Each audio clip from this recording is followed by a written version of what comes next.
29 मार्च 2025 168 साल पहले मंगल पांडे ने भारत के प्रथम स्वतंत्रता संग्राम, जो भारत की पहली जंग आजादी 1857 की पहली गोली चलाई थी। उसके बाद जो हुआ, ईस्ट इंडिया कंपनी का शासन खत्म हुआ और 90 साल बाद भारत आजाद हुआ।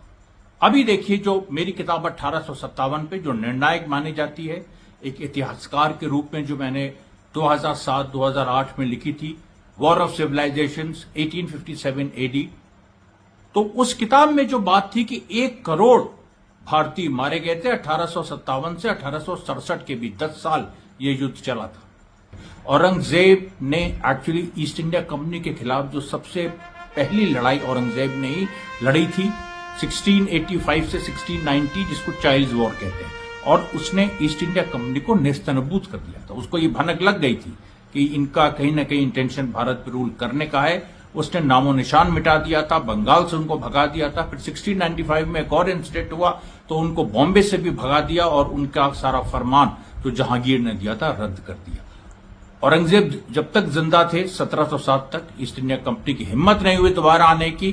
फिर फारूक सियार के समय अराउंड 1716 ईस्ट इंडिया कंपनी वापस आती है। फिर 1803 में दिल्ली पे ईस्ट इंडिया कंपनी का कब्जा होता है और वो मराठा दौलतराव सिंधिया को हराते। उसके पहले दिल्ली पे मराठों का कब्जा था, मराठे शासन कर रहे थे, लेकिन मुगल बादशाह के नाम पे। ईस्ट इंडिया कंपनी ने भी जब 1803 में ईस्ट इंडिया कंपनी जब दिल्ली में घुसी, उसने भी मुगल बादशाह के नाम पर ही शासन करने की एक पेशकश की और उन्हीं के नाम वो शासन करती थी और डुगडुगी बजती थी, खल्क खुदा का, मुल्क बादशाह का, हुकुम कंपनी बहादुर का। शाह अब्दुल अजीज, उन्होंने फिर 1803 में दारुल हर्ब का फतवा जारी किया और यह कहा कि ना हिंदू पावर में है ना मुसलमान पावर में है। वो दुनिया का सबसे पहला फतवा है जिसमें यह बात है कि नॉन मुस्लिम्स भी पावर में नहीं है, इसलिए मुसलमानों को जिहाद करना पड़ेगा।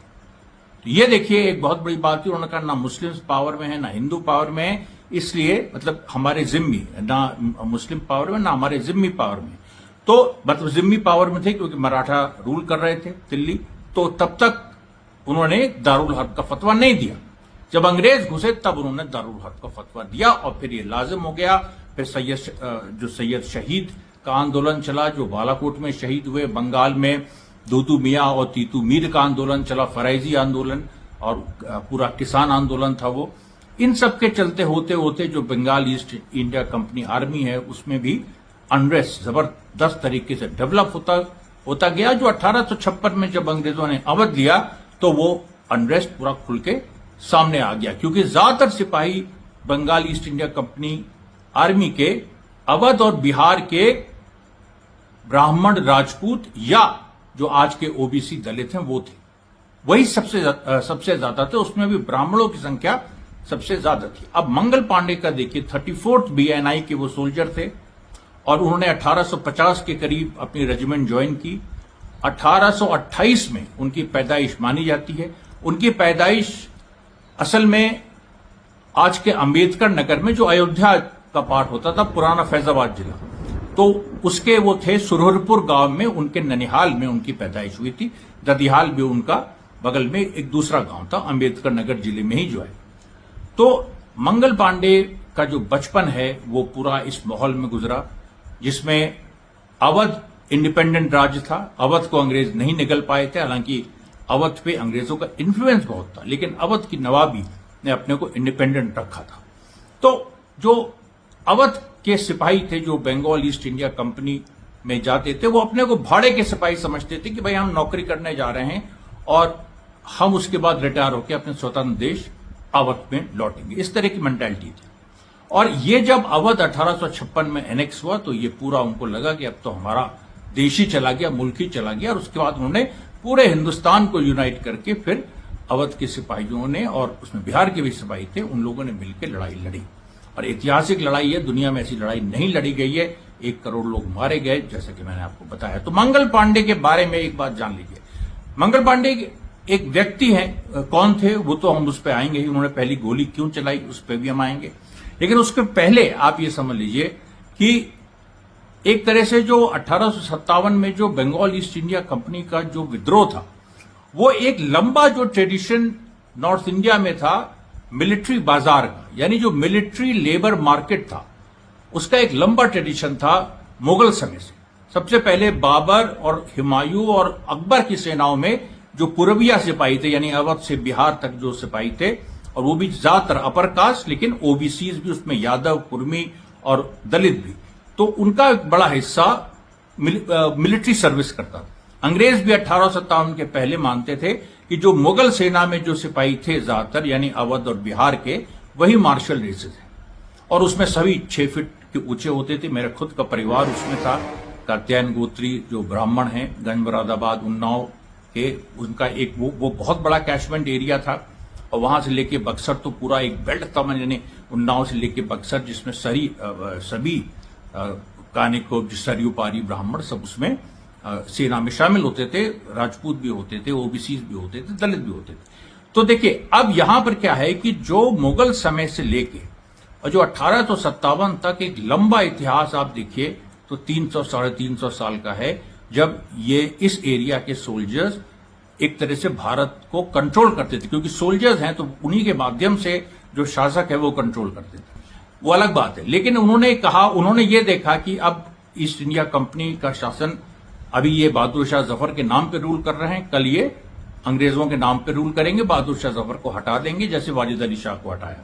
तो इन्होंने अब ये सोचा कि अब भारत में जो सिपाहियों का राज क्यों ना है, सिपाहियों का राज, और उसमें भी सभी के सभी सिपाही किसानों के बीच से आते थे। जो किसान सिपाही राज भारत में आए, ये 1857 इसकी लड़ाई थी। तो उसमें भी देखिए वो सरयू पारी ब्राह्मण थे, और सरयू पारी ब्राह्मणों की जो पट्टेदारियां हैं वो बहुत दूर तक फैली थी। ओरिजिनली देवरिया से वो आए थे, और जो उनकी और बलिया में भी बहुत सारे रिश्तेदार मंगल पांडे के थे जो लड़े 1857 में। तो ये कोई आश्चर्य नहीं है कि जब चंद्रशेखर प्राइम मिनिस्टर थे तो वो भी बलिया के थे, तो उन्होंने नगवा कर दिया कि नगवा मंगल पांडे की एक तरह से बर्थ प्लेस है। लेकिन गैजेटियर से लेके तमाम और इंफॉर्मेशन बताती है कि सुरूरपुर उनका असली जन्म स्थान था। लेकिन नगवा को भी हम उतना ही पवित्र मानते हैं जितना हम सुरूरपुर को मानते हैं, तो इस पर कोई विवाद होने की बात नहीं है, सब एक है।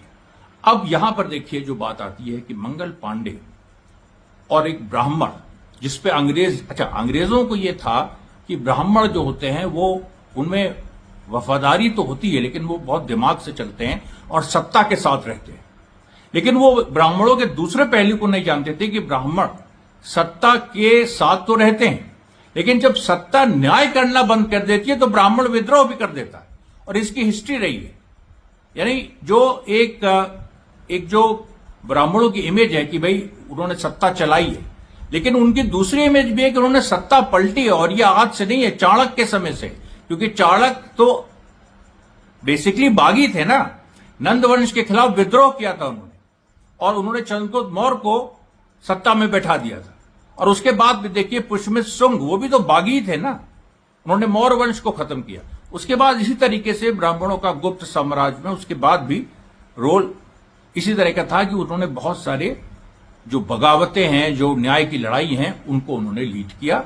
और ये हमको दिखाई पड़ता है कि जब वो सेना में थे, Bengal East India company army में, जब ये हुआ कि भाई अब पूरा जो अवध और बिहार के सिपाहियों को ही भारत पे रूल करना चाहिए, भारत का शासन उनके हाथ में होना चाहिए, तो उसमें देखिए मंगल पांडे पहले थे जिन्होंने बिल्ली की गले में घंटी बांधी, पहली गोली चलाई। और वो जो सर्कमस्टांसेस थे, जिस सिचुएशन में वो पूरा हुआ था, उनके सबसे अच्छे मित्र नक्की खान थे, जो सिपाही नहीं थे, जो उनके गांव के थे। सुरहरपुर के पास एक दूसरा गांव है, मुस्लिम गांव, वहां के थे, और उनके दोनों अभिन्न मित्र थे। तो मंगल पांडे की कहानी नक्की खान, मौलवी नक्की खान से नत्थी होती है। मौलवी नक्की खान शाह अब्दुल अजीज का जो आंदोलन था, वलीउल्लाहवादियों का, जो हिंदुस्तान को दारुल हर्ब मानता था और अंग्रेजों को खदेड़ना हिंदुस्तान से अपना धर्म समझता था, वो उसका हिस्सा थे। और मंगल पांडे को बहुत हद तक उन्होंने आइडियोलॉजिकली गाइड किया था। और ये चीज देखिए, ये मेरी किताब जो Mangal Pandey true story of an Indian revolution, Hindi में भी इसका छपी थी। ये 2007 में जो वॉर ऑफ सिविलाइजेशन थे, उसके 2 साल पहले ये मैंने मंगल पांडे पे किताब लिखी थी। तो ये देखिए, अब उस दिन 29 मार्च को ये पूरी जो सिचुएशन थी, जो नए कारतूस आए थे, नई एनफील्ड राइफल इंट्रोड्यूस हो रही थी, और ये था कि नए कारतूसों में सुअर की और गाय की जो चमड़ी है वो मिली हुई है, और नए कारतूसों को दांत से काटना था। उस समय सेल्फ लोडिंग राइफल्स नहीं थी, भरना पड़ता था, लोड करना पड़ता था हर बार राइफल को शूट करने के लिए। तो भारतीयों के पास ब्राउन बेस मस्केट्स थी, जिसमें एक जो उसका छर्रा होता था उसको वो लोड करते थे, बारूद लोड करते थे और मारते थे। उसमें दांत से कुछ काटने की बात नहीं थी। लेकिन जो एनफील्ड राइफल आई, उसके जो कार्ट्रिजेस थे, यानी उसकी जो बुलेट्स थी, उनको दांत से काट के उसको भरना पड़ता था। तो उसमें देखिए मुंह में लगने की बात थी, और ये हो गया था कि इसमें कहीं ना कहीं गाय और सुअर की चर्बी मिली है। इसको लेके बैरकपुर बंगाल में है, और East India Bengal East Indian जो बंगाल ईस्ट इंडिया कंपनी की आर्मी थी, जैसे कि मैंने बताया, उसमें अवध बिहार के सिपाही थे, बंगाल के नहीं थे। तो नाम के लिए बस Bengal East India company army थी। तो वहां पर देखिए 27 फरवरी को बहरामपुर में 19वीं BNI ने सबसे पहले रिफ्यूज कर दिया था कार्ट्रिजेस को टच करने के लिए, कि हम इन कार्ट्रिजेस को नहीं यूज करेंगे।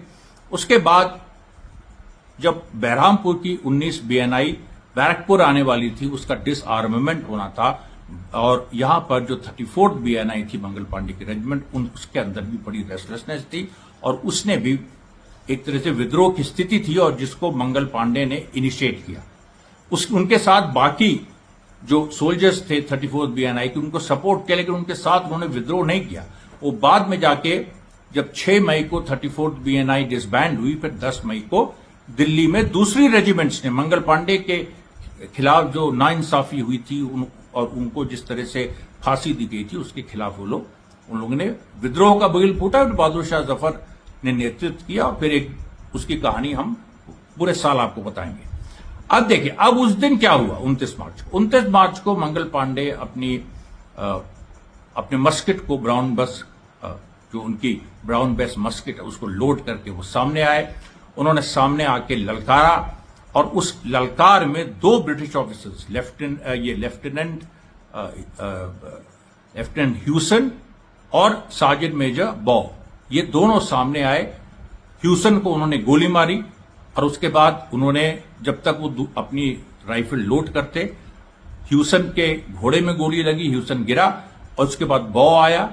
तो बॉ और ह्यूसन मिलके उन्होंने तलवार निकाली, इनकी तरफ कूदे। ये अकेले तलवार से दोनों का मुकाबला कर रहे थे, और दोनों को इन्होंने पीछे कर दिया था, और दोनों को चोट लग गई थी। और बार बार ह्यूसन और बॉ चिल्ला रहे थे, बाकी सिपाही इकट्ठा हो गए थे, कह रहे थे कि इसको पकड़ो, हम अंग्रेज हैं, तुम्हारे अफसर हैं, हमारी बात मानो, इसको पकड़ो, ये बागी हो गया है। लेकिन वो लोग इंटरव्यू नहीं किए, बल्कि ह्यूसन और बॉ को ही वो लोग पीछे से मस्केट से मारते थे। और शेख पलटू एक नाम का उसका नाम ही पलटू था, उसने पीछे से मंगल पांडे को पकड़ने की कोशिश की, लेकिन वो भी सफल नहीं हुआ, उसको भी पीछे से मारा लोगों ने। और अंत में जो पूरा जो कमांडर थे, यानी जो बैरकपुर गैरिसन के जो कमांडेंट थे ह्यूसन, उनको आना पड़ा। और वो जब आए, उन्होंने जब ऑर्डर दिया, और उसके बाद भी अफरा तफरी मची थी, उसी बीच मंगल पांडे ने अपने को गोली मार ली। और उसके बाद खैर उसमें उनकी डेथ नहीं हुई, उनका ट्रीटमेंट हुआ, फिर उनके ऊपर ट्रायल हुआ, और 8 अप्रैल को उनकी फांसी हुई। और जिसकी पूरी कहानी अब हम आपको बाद वाली, यानी 7 अप्रैल को जो वीडियो जारी करेंगे, उसमें हम आपको